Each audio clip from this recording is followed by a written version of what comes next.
आज की जो कहानी है वो काफ़ी ज़बरदस्त है। अपनी मैं हमेशा ये कहता हूँ, इस कहानी ने मुझे मुतासिर किया। ये कोई फसाना या नहीं है, ये असल हकीकत है। इस कहानी के मेन कैरेक्टर का नाम है चक फेनी। ये न्यू जर्सी में पैदा हुआ 1931 में, और ये एयरफोर्स में काम करता था। और एयरफोर्स में काम के दौरान इसे वहाँ से एक बिजनेस का आइडिया आया, और उस बिजनेस से इसने तरक्की करता चला गया। तो हुआ क्या, कहानी यहाँ से शुरू होती है कि 1931 में ये पैदा हुआ और शुमाली कोरिया में ये था। वहाँ पोस्टिंग के दौरान इसे में था, तो इसे एक दिन ड्यूटी फ्री शराब मिली।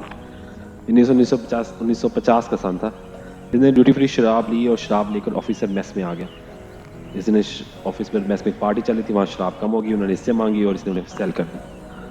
और इसने ये सौदा किया तो इससे इससे काफ़ी फ़ायदा हुआ। इसने ये काम शुरू कर दिया और इस ड्यूटी फ्री शॉप्स को जो है वो सप्लाई शुरू कर दी। और ये दिनों में अमीर हो गया। इसने वापस आके अमेरिका में जॉब जो फोर्स है एयरफोर्स से खैराबाद कहा और होटल एडमिनिस्ट्रेशन का कोर्स किया। वहाँ से डिग्री ली और अपना कारोबार शुरू कर दिया। इसने दो साथियों के साथ मिलकर duty free shops group DFS group बनाया। ये ग्रुप अमेरिका के मुख्तलिफ एयरपोर्ट्स और ड्यूटी फ्री तंबाकू, शराब और गाड़ियाँ सप्लाई करता था। ये कारोबार अच्छा निकला और चक फेनी अमेरिका के ज़्यादातर एयरपोर्ट्स पर इसकी इजारादारी कायम होगी। इसके बाद ये यूरोप, मशरक़ बईन गया, वहाँ भी छा गया। वक्त गुजरने के साथ DFS एक बहुत बड़ा ब्रांड बना। 1990 में आया तो इसके 3 पार्टनर्स को $300 मिलियन का प्रॉफिट हुआ। ये 1990 की दहाई में एक बहुत बड़ी रकम थी। इसकी कंपनी ने आने वाले दिनों में और बड़ी ज़्यादा तरक्की की। लेकिन यहाँ पे हम कहानी को रोकते हैं और चक फेनी की एक दिलचस्प आदत के बारे में बताते हैं, जो कि कहानी है असल कहानी है। वो ये है कि चक फेनी अमेरिका के इंतहाई कंजूस तरीन लोगों में शुमार होता है। ये बचपन से कंजूस था। जवानी तक रात का बचा हुआ बर्गर सुबह खाता था। कोक की बोतल को 2 दिन चलाता था।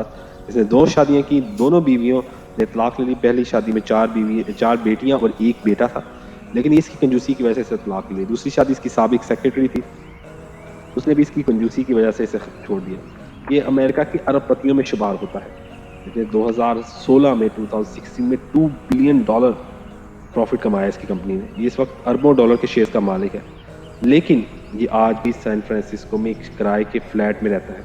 ये 75 साल से पब्लिक ट्रांसपोर्ट इस्तेमाल करता है। ज़ाती गाड़ी मौजूद हो, लेकिन कहता है कि पेट्रोल की वजह से गाड़ी गैराज से नहीं निकालता। किताब में अखबारात आज भी प्लास्टिक बैग में रखता है। इसने पूरी ज़िंदगी किसी बड़े रेस्टोरेंट से खाना नहीं खाया। ये 5 स्टार होटल में अगर जाए भी तो खाना अपने दूसरे होटल में खाता है।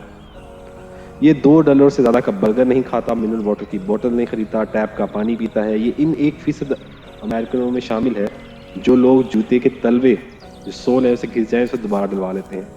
चक फेनी के पास सिर्फ 3 सूट है। ये शर्ट्स, पतलून, जुराबें भी 2-2 साल इस्तेमाल करता है। ये शराब खानों, महंगी शराब, कॉफ़ीज़, ब्रांड और शॉपिंग सेंटर में नहीं जाता। ये सेल का इंतज़ार करता है। हमेशा इकोनॉमी क्लास में सफ़र करता है। किसी भिखारी को भीख नहीं देता, किसी को खाने की दावत नहीं देता। अगर इसे कोई मिलने आए तो उसे कॉफ़ी या अपना बर्गर खुद खरीदना पड़ता है। ये $1 बचाने के लिए 3-3 किलोमीटर का सफ़र भी करता है। चुनाचा ये हर तरह से अमेरिका का कंजूस तरीन अरबपति है। ये आप कह सकते हैं एक अजियतनाक शख्स है, लेकिन ये अजियतनाक कंजूसी के बावजूद बिल गेट्स और वॉरेन बफेट का हीरो कहलाता है। ये लोग हमेशा इसका इस्तेमाल खड़े होकर करते हैं और अपनी तकारीर में इसका हवाला देते हैं। ये उसको अपना हीरो क्यों समझते हैं, ये है कहानी का असल हिस्सा। एक बड़ी दिलचस्प दास्तान है कि 1996 में एक फ्रांस की कंपनी ने इसकी कंपनी के शेयर खरीदने चाहे। शेयर का सौदा हो गया तो पता चला कि चक पेनी ने अपने 37% शेयर खैरात कर दिए हैं। यह रकम उस वक्त $2.25 अरब बनती थी। इस अमेरिका में सबसे बड़ी खैरात थी। कंपनी ने जब तहकीक की तो मालूम हुआ कि चक फेनी का बिजनेस जब तरक्की करने लगा तो इसने 1982 में अटलांटिक फिलंथ्रोपीज के नाम से एक खैराती इदारा बनाया और नहायत खामोशी से अपनी कंपनी के $38.5 शेयर इसको दे दिए। चक फेनी की इस खिदमत को 1996 में किसी को कानो कान खबर ना होती अगर ये राज अफशा ना होता। बाद में DFS ग्रुप ने फ्रेंच कंपनी इस ग्रुप के शेयर खरीद लिए।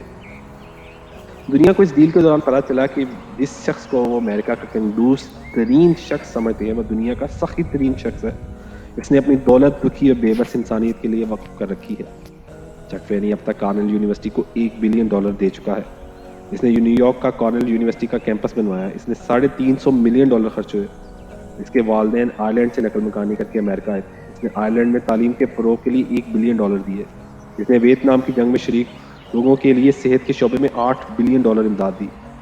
बिल गेट्स और वॉरेन बफेट ने 2013 में द गिविंग प्लेज के नाम से बनाया, तो इसको देखकर बनाया गया। वॉरेन बफेट और बिल गेट्स इसे अपना हीरो करार देते हैं। इनका कहना है कि हम लोग बताया कर अल्लाह के नाम पर खैरात करते हैं, लेकिन चक पेनी ने अपना सब कुछ इंसानियत के लिए वक्फ कर दिया। इसको किसी को कानो कान खबर भी नहीं हुई। ये बहुत से लोगों से बेहतर है। इसका खुद का कहना है कि मैंने ज़िंदगी में बेशुमार ख्यालात, बेशुमार आइडियाज़ तब्दील किए, लेकिन एक आइडिया मुस्तकिल था और मुस्तकिल रहेगा। वो आइडिया है अपनी दौलत को दूसरों की फलाह के लिए खर्च करना। इसका कहना है कि वो लोग बदनसीब होते हैं जो ये समझने से कासिर होते हैं कि इसकी दौलत से किसी को के दुख, किसी का दर्द कम हो सकता है। लोग इससे का कहना है कि लोग मुझसे सवाल करते हैं कि तुम्हारी नज़र में खुशी क्या है, तो मैं इनको जवाब देता हूँ कि अगर मैं कोई काम कर रहा हूँ और मेरे इस काम से दूसरे लोगों की मदद हो रही है, उनकी ज़िंदगी तब्दील हो रही है, तो मैं खुद को खुश और खुश नसीब समझने लगता हूँ। उनकी लाइफ में किसी चीज़ का इजाफा नहीं हो, अगर उनकी लाइफ में किसी चीज़ का इजाफा नहीं हो रहा, फिर मैं उदास हो जाता हूँ। लोग मेरी खुशी, और मैं इनका कहना है कि दुनिया का हर शख्स अपनी और अपने ख़ानदान के लिए दौलत कमाता है, लेकिन अगर आप दूसरों के लिए कमा रहे हैं तो आपको दूसरों की मदद कर रहे हैं, तो ये कमाल होगा। फिर आपको अशरफुल मखलूक़ात कहलाने का मज़ा भी आएगा। आप देखिए, दुनिया में एक ऐसा अरबपति भी मौजूद है जो दूसरों के लिए कंजूसी कर रहा है। वो इसलिए 5 स्टार होटल में और काफ़ी शॉप में खाना नहीं खाता कि $3 बचा के बाद में किसी ज़रूरतमंद के काम आ सके। जिसने अरबपति होने के बावजूद आज तक महंगा घर, गाड़ी नहीं खरीदी। जो इकॉनमी क्लास में सफ़र करता है, बसों में धक्के खाता है, 2-2 मील सफ़र करता है ताकि $1 बच सके, और जबकि तीसरी दुनिया के तालिब इल्मों के हवाले कर देता है। ये भी क्या शख्स है जो $2 का बर्गर खाए और तीसरा $1 इस शख्स के लिए बचा ले जिसे जानता ही नहीं, ना इसे जानने की ख्वाहिश रखता है। ये पूरी ज़िंदगी 2-3 सूट ना खरीद सका, बस अपने तन ढांपने के लिए रखे, ये किसी बीमारी की शफा का जरिया बन सके। ये भी क्या इंसान है जो अपने बच्चों को भूखा रखकर दूसरों के भूखे बच्चों का पेट पाल रहा है। ये खुद किराए के फ्लैट में रहता है, लेकिन दूसरों के सरों पर इल्म की छत तान रहा है। ये भी क्या शख्स है।